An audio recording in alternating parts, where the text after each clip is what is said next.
নরসিংদীতে আওয়ামী দোসর ও ভুয়া ম্যাজিস্ট্রেট জিএম শরীফের ভয়ে আতঙ্কিত ও অতিষ্ঠ এলাকাবাসী। তার বিরুদ্ধে জমি দখল মামলা দিয়ে হয়রানি সহ উঠেছে নানা অভিযোগ।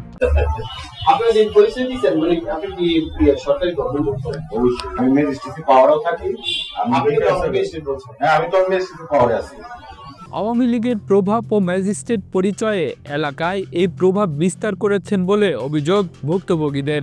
যে লোক আছে সন্ত্রাস গোলাফান আছে, ভুয়া পরিচয় দিছে, ম্যাজিস্ট্রেটের পরিচয় দিয়া আমাদেরকে হুমকি দিছে, পরবর্তী দিছে না দেওয়াতে আমরা আমাদের আইনজীবী এবং সাংবাদিকদের আসে আর তো আমরা সাহস করে এদের সাথে গিয়ে আমরা গিয়া হাজির হয়েছি, হাজির হয়ে আমাদের হাজিরা দিচ্ছি।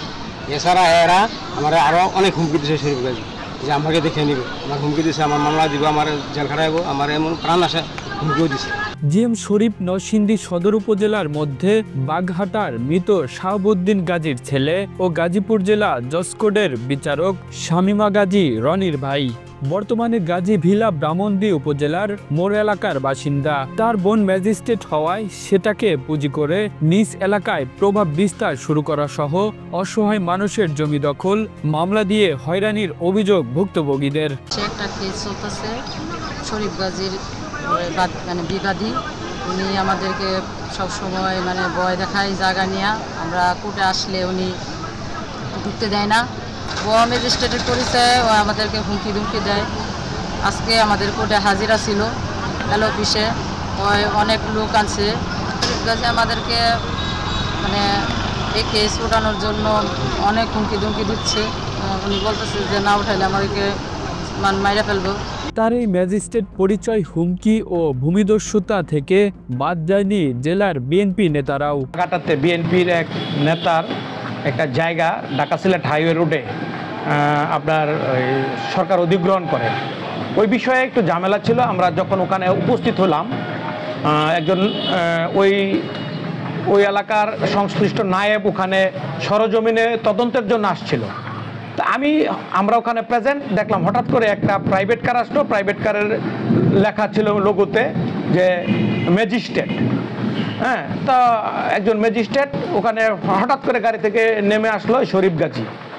ম্যাজিস্ট্রেটের গাড়ি নিয়ে শরীফ গাজী যখন নামেন তখন মোটামুটি ওই যে সরকারি যারা ছোট পর্যায়ের কর্মকর্তা তারা একটু ইতস্তত বোধ করে। তো সেই পর্যায়ে আমি জিজ্ঞেস করলাম যে আপনি কে, আপনি ম্যাজিস্ট্রেটের গাড়ি নিয়ে এখানে কেন উপস্থিত হলেন? এক পর্যায়ে উনি আমার সাথে রেগে গেলেন, আমার পরিচয় জানলেন না, রেগে গেলেন।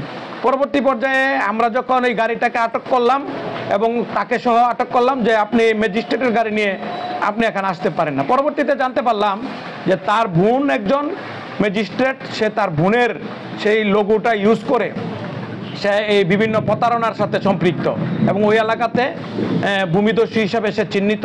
বহু মানুষের জায়গা সম্পত্তি সে তখন আওয়ামী লীগের প্রভাব খাটিয়ে এবং তার বোনের ম্যাজিস্ট্রি পাওয়ার দেখিয়ে সে বিভিন্নভাবে বেনামে সেই সম্পত্তিগুলি দখল করে রুটসেন হাইওয়ে থেকে অধিগ্রহণের মাধ্যমে বিপুল পরিমাণে টাকা সে আত্মসাৎ করেছে। আসলে এই সকল প্রতারকের দৃষ্টান্তমূলক শাস্তি চাই। এভাবে একজন সাধারণ মানুষ ম্যাজিস্ট্রেটের লোগো লাগানো গাড়ি ব্যবহার করে এলাকায় মানুষের মধ্যে আতঙ্ক সৃষ্টি করে প্রভাব বিস্তার করে এইভাবে সরকারি টাকা আত্মসাৎ করে নিয়ে যাবে, এইসব প্রতারকদের আমরা দৃষ্টান্তমূলক শাস্তি দাবি করছি। এ বিষয়ে শরীফ গাজীকে কল দিলে তিনি গণমাধ্যমের সাথে কথা বলতে অস্বীকৃতি জানান। আমি এই বিষয় নিয়ে কোনো কথা বলতে চাচ্ছি না ভাইয়া, ঠিক আছে? আপনার যদি কোনো কিছু ভিডিও থাকে ওইটা আপনি প্রকাশ করে দেন, সমস্যা নাই। কখনো আওয়ামী লীগ, কখনো বিএনপির নেতাদের মদতপুষ্ট ম্যাজিস্ট্রেট ও ভূমিদস্যু এই শরীফ গাজী। ভুয়া ম্যাজিস্ট্রেট ও ভূমিদস্যু শরীফ গাজীর কবল থেকে মুক্তি চায় নরসিংদীবাসী। News desk, Asian television.